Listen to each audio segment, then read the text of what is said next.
শ্রীলঙ্কা বাংলাদেশের পর এবার দক্ষিণ এশিয়ার আরেক দেশ নেপালে জেগে উঠেছে তরুণ সমাজ।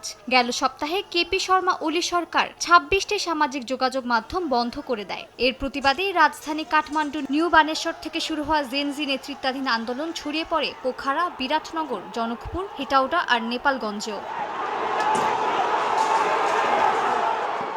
এর আগে বিক্ষোভকারীদের আটকাতে পুলিশ কাঁটাতারের ব্যারিকেড বসায়। বিক্ষোভকারীরা ব্যারিকেড ভাঙার চেষ্টা করলে টিয়ার গ্যাস, জলকামান ও রাবার বুলেট ছুড়ে পুলিশ। শুরু হয় সংঘর্ষ। মুহূর্তেই রণক্ষেত্রে পরিণত হয় পার্লামেন্ট ভবনের আশপাশ। এ সময় বেশ কয়েকজন আন্দোলনকারী হতাহত হন। বেশ কয়েকজন আন্দোলনকারীকে টেনে হিঁচড়ে কাভার্ড ভ্যানে তুলতে দেখা যায়। পার্লামেন্টের ভেতর থেকেও নির্বিচার গুলি চালায় পুলিশ।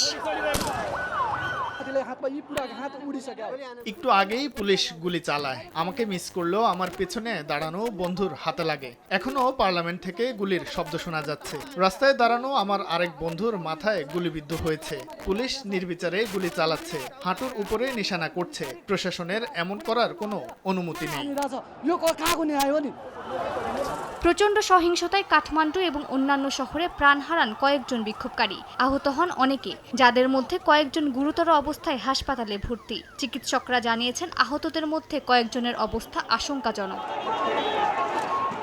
ঝাপার দমকে প্রধানমন্ত্রীর বাসভবন লক্ষ্য করে ইটপাটকেল ছোড়ে তরুণরা। পুলিশ সেখানেও ফাঁকা গুলি ছোড়ে। পরিস্থিতি নিয়ন্ত্রণে আনতে পার্লামেন্ট এলাকা, বানেশ্বরের পাশাপাশি কাঠমান্ডুর কয়েকটি এলাকায় কারফিউ জারি করেছে প্রশাসন। আইন অমান্যকারীদের বিরুদ্ধে কঠোর হুঁশিয়ারি দিয়েছেন প্রধানমন্ত্রী ওলি। প্রধান বিরোধী দল সিপিএন প্রধানমন্ত্রী কেপি শর্মা ওলির পদত্যাগের দাবি জানিয়েছে। উভয় পক্ষকে সংযমের আহ্বান জানিয়েছে জাতিসংঘ। পরিস্থিতি নিয়ন্ত্রণে না আসায় প্রধান শহরগুলোয় সেনা পুলিশ টহল বাড়ানো হয়েছে। বন্ধ ঘোষণা করা হয়েছে স্কুল কলেজ। মালিহা সুহরওয়ার্দী, সময় সংবাদ।